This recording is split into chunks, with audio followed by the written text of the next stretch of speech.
आज हम पढ़ेंगे ल्हासा की ओर, जिसके लेखक हैं राहुल संक्रात्यान। लेखक ने हिंदू धर्म छोड़ के बुद्ध धर्म को अपनाया था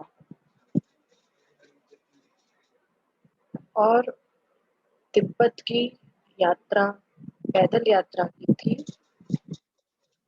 उसी यात्रा संस्मरण को उन्होंने इस पाठ में इस लेख के द्वारा बताया है।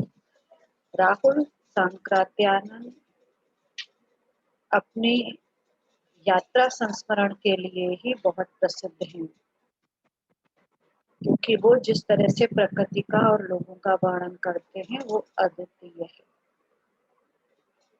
और उन्होंने तिब्बत की यात्रा बौद्ध धर्म को और गहराई से जानने के लिए की थी।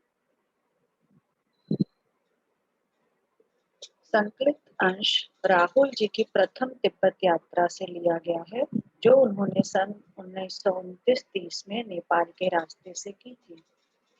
उस समय भारतीयों को तिब्बत यात्रा की अनुमति नहीं थी, इसलिए उन्होंने यह यात्रा एक भिखमंगे के छद्म वेश में की थी, मतलब भिखारी का रूप बना के की थी, क्योंकि भारतीयों को तिब्बत जाने की अनुमति नहीं थी। इसमें तिब्बत की राजधानी ल्हासा की ओर जाने वाले दुर्गम रास्तों का वर्णन उन्होंने बहुत ही रोचक शैली में किया है। इस यात्रा वृत्तांत से हमें उस समय के तिब्बती समाज के बारे में भी जानकारी मिलती है।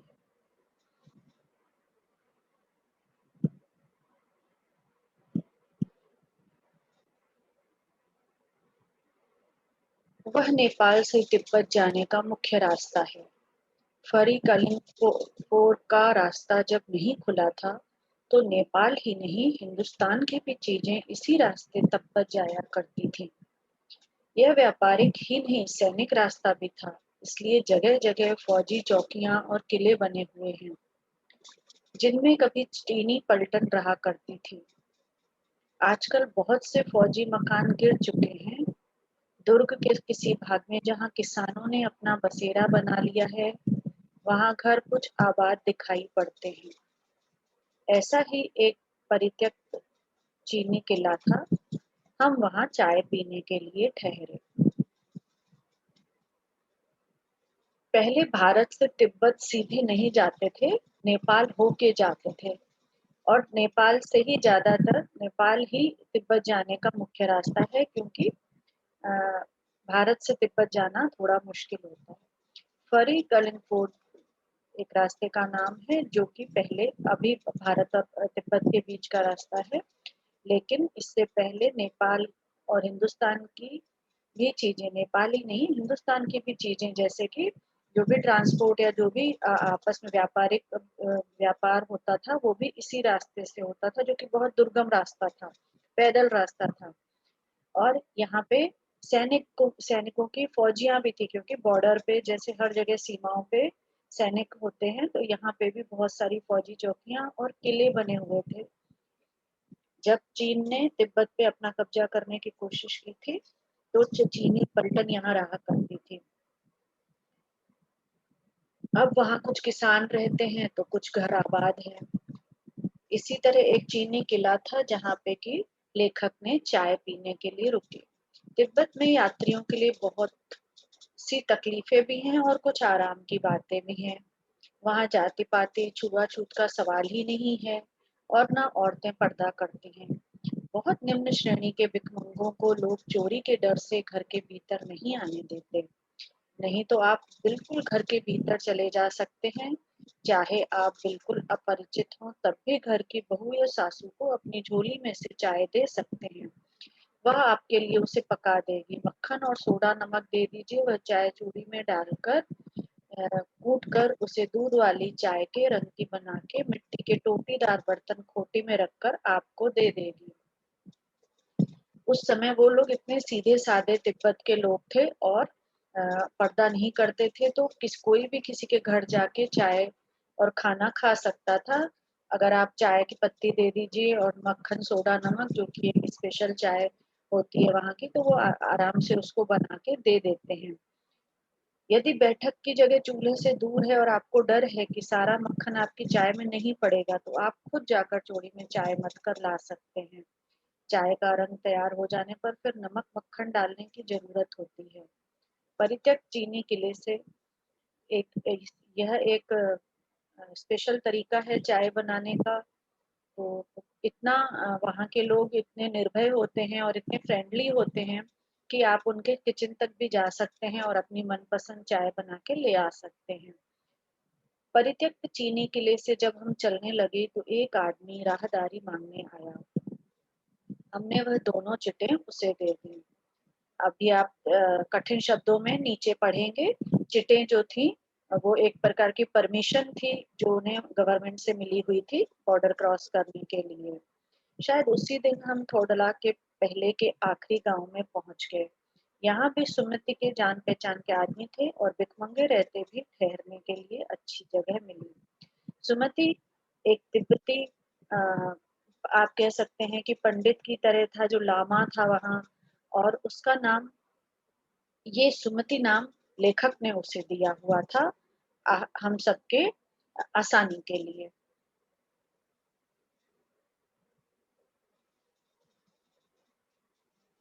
5 साल बाद हम इसी रास्ते लौटे थे और भिखमंगे नहीं एक भद्र यात्री के वेश में घोड़ों पर सवार होकर आए थे। किंतु उस वक्त किसी ने हमें रहने के लिए जगह नहीं दी और हम गांव के एक सबसे गरीब झोपड़े में ठहरे थे। बहुत कुछ लोगों की उस वक्त की मनोवृत्ति पर ही निर्भर है। लेखक कहते हैं कि जब वो भिखमंगे बन के गए थे, लेकिन क्योंकि उनके साथ में सुमित थे तो उन्हें अच्छी जगहों पे खाना पीना मिला। लेकिन जब लौटे थे तो घोड़ों पे सवार भद्र यात्री के रूप में, लेकिन फिर भी उन्हें गांव के लोगों ने रहने नहीं गांव के लोगों को उतना फ्रेंडली नहीं पाया। 5 साल में काफी कुछ बदल गई थी मनोवृत्ति लोगों की। खासकर शाम के वक्त छड़ पीकर बहुत कम होश आवाज को दुरुस्त रखते हैं। अब हमें सबसे विकट डांडा थोडला पार करना था। डांडे तिब्बत में सबसे खतरे की जगह है। 16-17 हजार फीट की ऊंचाई होने के कारण उनके दोनों तरफ मीलों तक कोई गांव गिराव नहीं होता। नदियों के मोड़ और पहाड़ों के कोनों के कारण बहुत दूर तक आदमी को देखा नहीं जा सकता। डाकुओं के लिए सबसे अच्छी जगह है।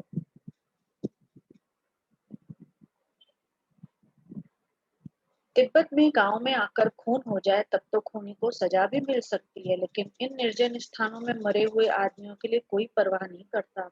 अब ऐसे एकदम सुनसान निर्जन जो रास्ते होते थे ये कि इनमें डाकू रहा करते थे और लोगों को लूटते थे। और क्योंकि ये इतने निर्जन थे स्थान, इसलिए वहां पे किसी के खिलाफ कोई केस नहीं होता था, पता भी नहीं चलता था कि कौन मर गया। सरकार खुफिया विभाग और पुलिस पर उतना खर्च नहीं करती और वहां गवाह भी तो नहीं मिल सकता। डकैत पहले आदमी को मार डालते हैं, उसके बाद देखते हैं कि पैसा है कि नहीं। हथियार का कानून न रहने के कारण यहाँ लाठी की तरह लोग पिस्तौल बंदूक लिए फिरते हैं। डाकू यदि जान से न मारे तो खुद उसे अपने प्राणों का खतरा है। गांव में हमें मालूम हुआ कि पिछले ही साल थोडला के पास खून हो गया। शायद खून की हम इतनी परवाह नहीं करते क्योंकि हम भिखमंगे थे और जहाँ कहीं वैसी सूरत देखते टोपी उतार कर जीभ निकाल कर कुची कुची दया दया एक पैसा कहते भीख मांगने लगते। लेखक कहते हैं कि या तो डाकू से मर जाए आदमी या तो इतना दुर्गम रास्ता था कि खुद ही गिर के मर सकता था। लेकिन क्योंकि लेखक भिखमंगों के वेश में घूम रहे थे इसलिए उन्हें डाकुओं का खतरा नहीं था, लेकिन पहाड़ की ऊंची चढ़ाई थी, पीठ पर सामान लादकर कैसे चलते। और अगला पड़ाव 16-17 मील से कम नहीं था। मैंने सुमति से कहा, यहाँ से लंगकोट तक के लिए 2 घोड़े कर लो, सामान भी रख लेंगे और चढ़ चल।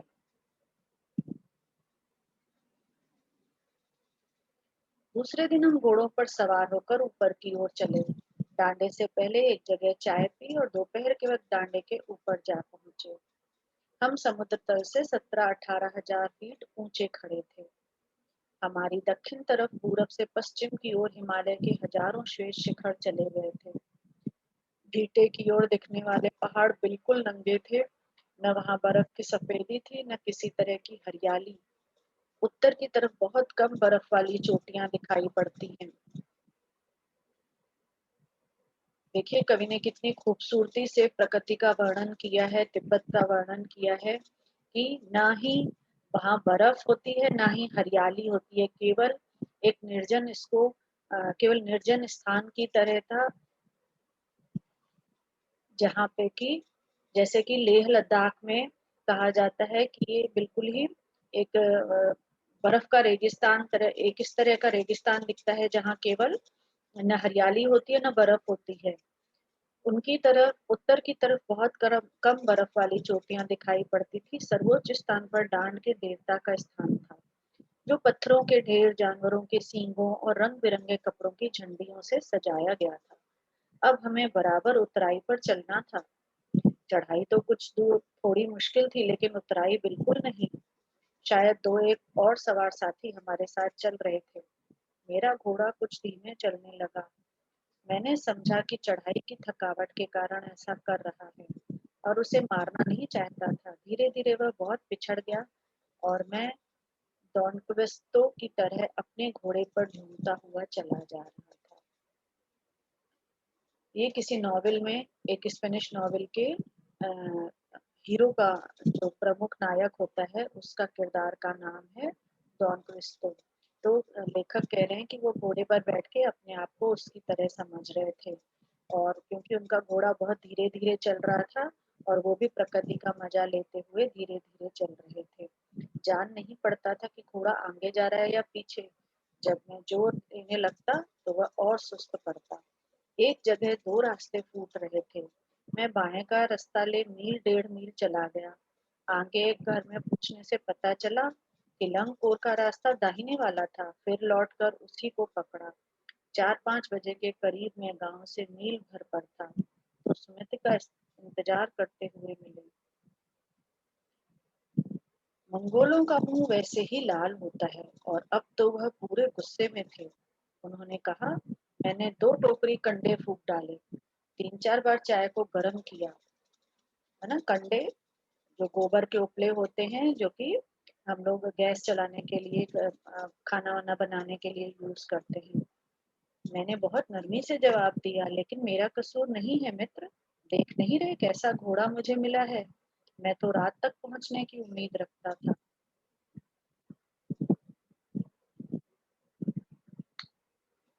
खैर, सुमित को जितनी जल्दी गुस्सा आता था, उतनी ही जल्दी वह ठंडा भी हो जाता था। लंगकोर में वह एक अच्छी जगह पर ठहरा था।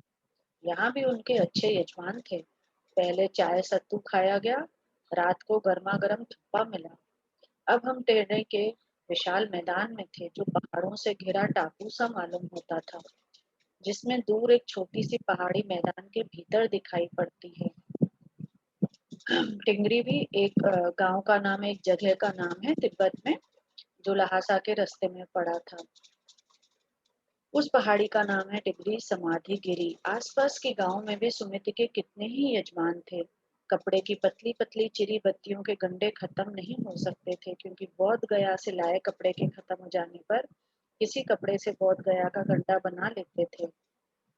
आपने कई जगहों पे देखा होगा कि लोग कपड़े की चिंदियां बांधते हैं, जो मन्नत वगैरह के धागे होते हैं। मंदिरों में, मस्जिदों में आपने कई बार ऐसी जगहों देखी होगी जहाँ पे लोग कुछ ना कुछ अपना धागा वगैरह बांध के आते हैं, उसी को गंडा बोलते हैं।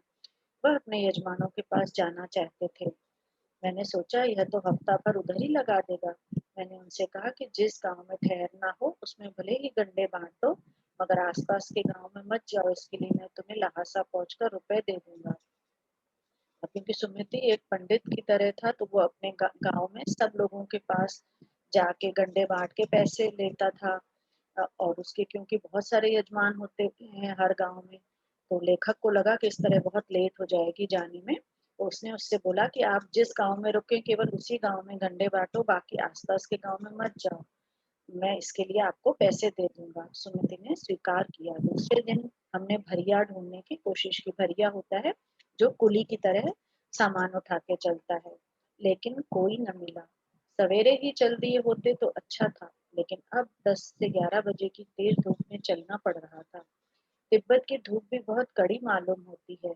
यद्यपि थोड़े से भी मोटे कपड़े से सिर को ढांक लो तो गर्मी खत्म हो जाती है। आप 2 बजे सूरज की ओर मुंह करके चल रहे हैं। ललाट धूप से चल रहा है और पीछे का कंधा बर्फ हो रहा है। फिर हमने पीठ पर अपनी अपनी चीजें लादी, डंडा हाथ में लिया और चल पड़े। तिब्बत के मौसम का वर्णन करते हुए लेखक बोलते हैं कि वहाँ की धूप भी बहुत कड़ी होती है और ठंडी भी है। 2 बजे लेकिन मौसम इस तरह का है कि आप 2 बजे भी सूरज की ओर मुँह करके चल सकते हैं, क्योंकि तिब्बत दुनिया में सबसे ऊँचा ऊँची जगह पे एक स्थान माना जाता है, इसलिए वहाँ पे धूप बहुत तेज लगती है। यद्यपि सुमित के परिचित टेटड़ी में भी थे, लेकिन वह एक और यजमान से मिलना चाहते थे, इसलिए आदमी मिलने का बहाना कर शेखर विहार की ओर चलने के लिए कहा।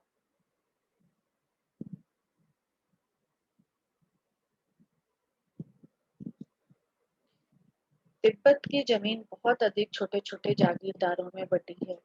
इन जागीरों का बहुत ज्यादा हिस्सा मठों, विहारों के हाथों में है। अपनी-अपनी जागीर में हर एक जागीरदार कुछ खेती खुद भी करता है, जिसके लिए मजदूर बेगार में मिल जाते हैं। खेती का इंतजाम देखने के लिए वहां कोई भिक्षु भेजा जाता है, जो जागीर के आदमियों के लिए राजा से कम नहीं होता। शेखर की खेती के मुखिया भिक्षु हमसे बड़े भद्र पुरुष थे। वह बहुत प्रेम से मिले। हालांकि उस वक्त मेरा भेष ऐसा नहीं था कि उन्हें कुछ भी ख्याल करना चाहिए था। यहाँ एक अच्छा मंदिर था, जिसमें कंजूर बुद्ध वचन अनुवाद की हस्तलिखित 103 पोथियां रखी हुई थी। मेरा आसन भी वहां लगा। वहां बड़े मोटे कागज पर अच्छे अक्षरों में लिखी हुई थी। एक एक पोथी 15-15 सेर से कम नहीं रही होगी। सुमति ने फिर अपने यजमानों के पास जाने के बारे में पूछा। मैं अब पुस्तकों के भीतर था, अर्थात लेखक को पुस्तक इतनी सारी पुस्तकें देखकर अब आगे जाने की जल्दी नहीं थी। वो इन पुस्तकों को पढ़ना चाहते थे, इसलिए मैंने उन्हें जाने के लिए कह दिया। दूसरे दिन वह गए। मुझे लगा, मैंने समझा था कि 2-3 दिन लगेंगे, लेकिन वह उसी दिन दोपहर बाद चले आए। टिंगरी गांव वहां से बहुत दूर नहीं था। हमने अपना अपना सामान पीठ पर उठाया और भिक्षु नमसे से विदाई लेकर चल पड़े।